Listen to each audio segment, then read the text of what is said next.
Hi guys, and welcome to our next little video segment. We're back with Buck again today. Obviously we've got a saddle on him. That took us all about 30 seconds. So I was really happy with him in that when Amy brought him and we really just brushed him and we were able to put the saddle just about straight on him. And so that means we started off where we finished in that last episode. And that's what I wanted. What's today? Saturday. So it's been about 4 or 5 days. Amy hasn't done a whole lot with work commitments. That's okay. But he hasn't missed anything. He hasn't forgotten anything. So we're going to show you what I'm going to do now before we actually ride him. And we'll take it from there.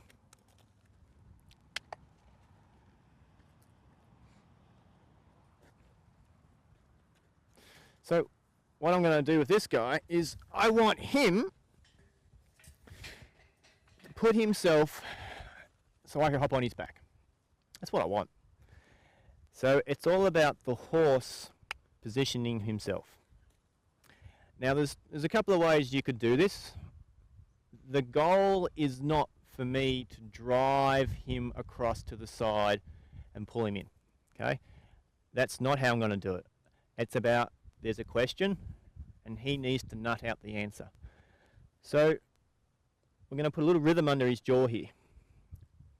And where you are is not really that important with this tugging. It's about making it a little bit uncomfortable for him and him trying an answer. Every time he tries putting himself in where I need him, we stop. That's the idea. It's that simple. But this is really, really powerful stuff because it's all about the horse positioning himself. It's all about the horse making a conscious decision to put him where I need him to be. I know what I want, and I could reach back and drive that hip across pretty easily, but that's not the goal. Because this is about getting the horse to accept me being above him, about the horse putting himself where he probably doesn't want to be. A whole bunch of things. And for horses that are really quite introverted and shut down and don't want to move their feet terribly well, this is important. Because this is about the horse working it out. Come on, bud. And don't be afraid if you end up, doing this for a little while. If it really turns into something that's not working, we can do a little bit of this and say, come on, move those feet. Move those feet. There it is. Because when I get on his back today, hopefully we will, I never want tugging on his head for him just to shut down and ignore me. So there's a fine line there between how long do I wait and just try and wait for him to nut it out, and when do I have to actually sort of start helping him out a little bit. But don't be afraid to just wait a bit longer than what you maybe think is, we're not talking seconds here. Give him a little bit of time. Give him a little bit of time. Reach for his nose. Good boy. That's what we want. He's working out the idea. That's not the idea. Little wiggle. That's a start. And there's no magic spot. I'm sitting on this fence. You could be 1 foot forward, 1 foot back, whatever's comfortable for you.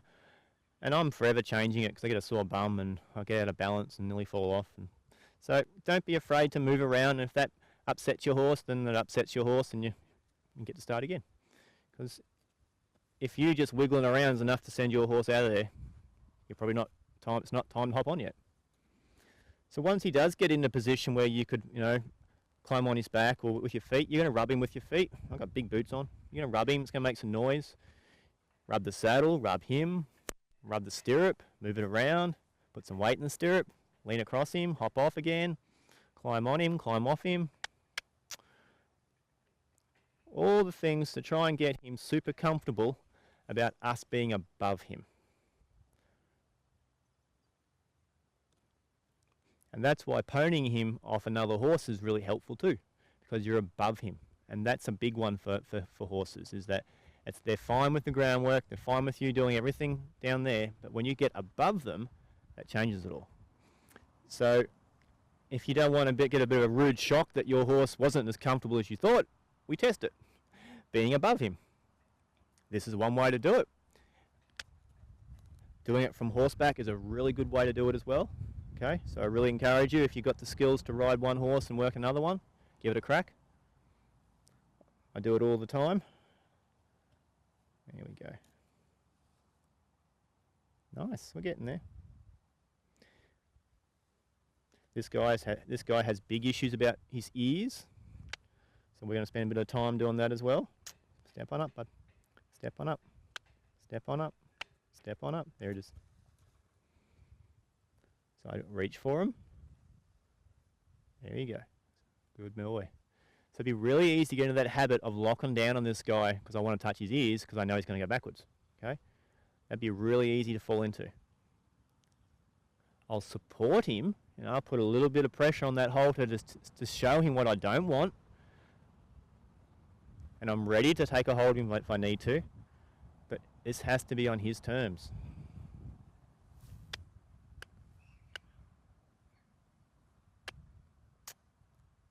There it is. So if I could get his head on my leg there, give him a big old cuddle, that'd be cool.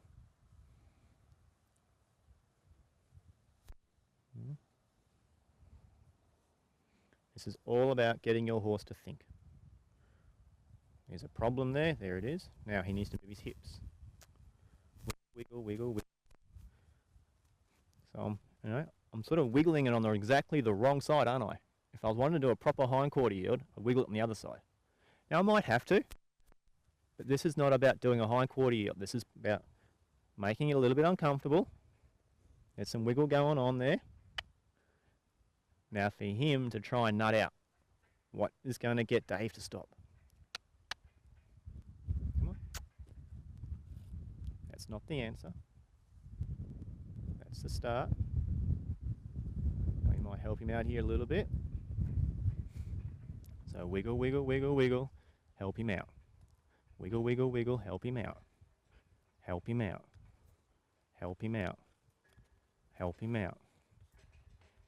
Help him out. Help him out. There's a thought.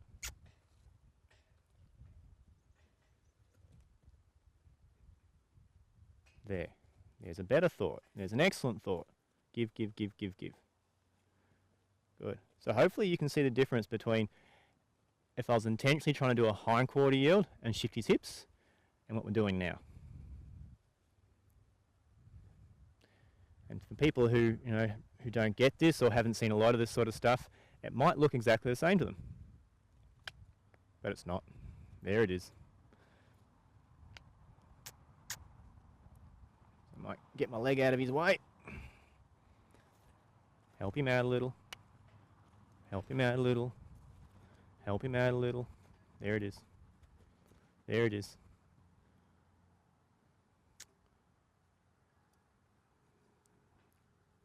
There it is.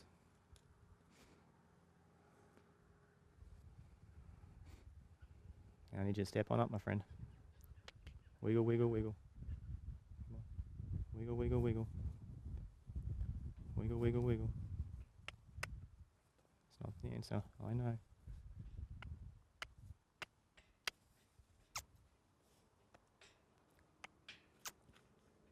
There it is. Good.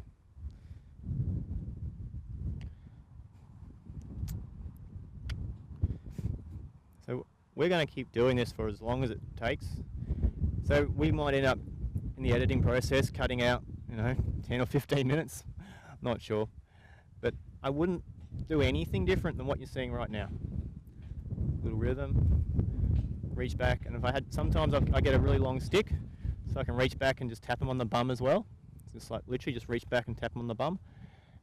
Whatever I seem to need to do for the horse to help them, to get the idea. Come forward, leaning on that halter is not the right idea. If they keep throwing themselves out there for some reason, so I can sort of tap the bum and push it back to help him out again. But I keep coming back to starting it like this. Just get yourself in position, buddy. Bit of rhythm. Wrong answer. Wrong answer. Wrong answer. Wrong answer. Now while I keep doing that, see if I can add a little something to the mixture. That one. That one. That one. That one. Good.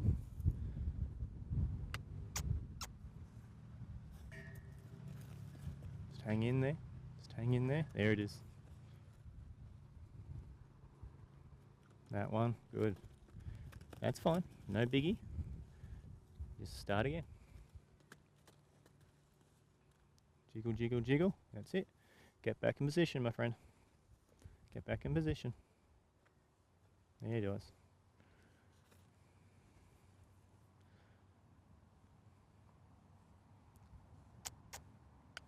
That halter needs to be connected to his feet. Come on. Come on. That halter needs to be connected to your feet. Leaning on that halter is never the right idea. There we go. Step on up. There it is. He goes, I can step on up, but I cannot get in there, Dave. He says, that's just too much. That's okay. That's why we're doing it.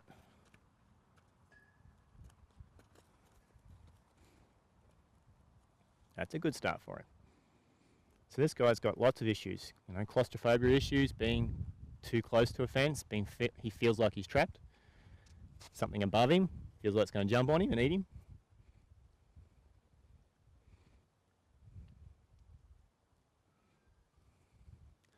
Follow that feel. Little rhythm, little smooch, little rhythm, little smooch. Yeah, reach from the rope, slap him on the bum. Come on up. There it is. So even when it looks like my rope is tight, there's still a pulse going through it. My fingers are still doing that sort of motion. So you may not be able to see it, but it's happening. Get off it, get off it. So I'll exaggerate it. Get off it, get off it, get off it. Pulse, my fingers are going pulse, pulse, pulse, pulse, pulse. Wiggle, wiggle, wiggle, wiggle. The second I feel a softness come off it, my hands go soft again.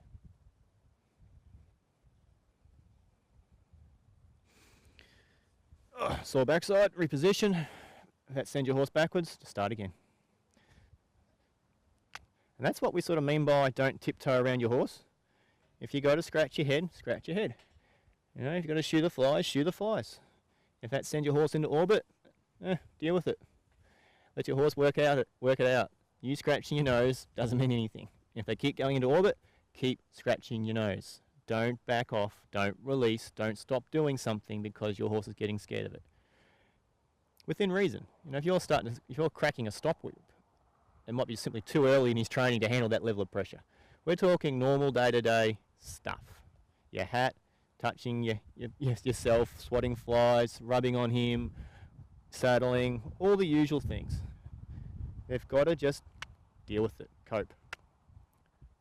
If they overreact from that stuff, keep doing it. There. Good man.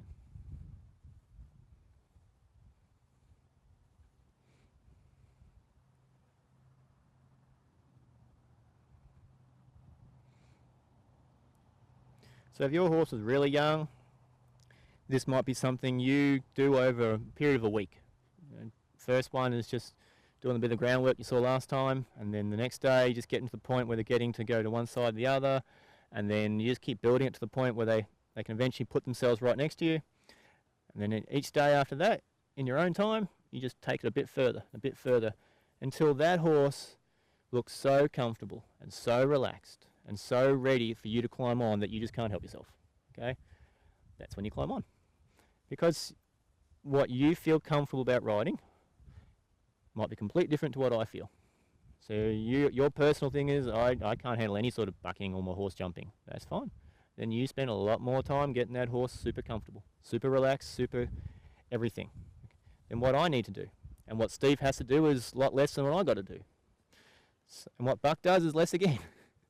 So it's not that we're sort of cutting corners or not preparing the horse. It's just that if you're able and feel quite comfortable doing it from horseback, you can probably get done a lot quicker.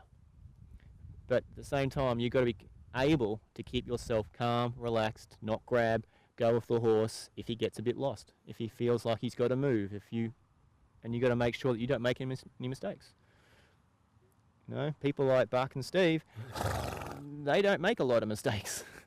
So Everything's deliberate and there is no mistake made to upset the horse by accident.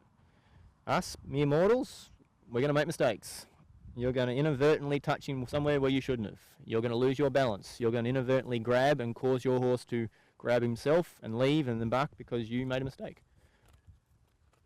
So, and until you're really, really good about, all that, get your horse more solid from the ground so that he can cope with your inadvertent mistakes.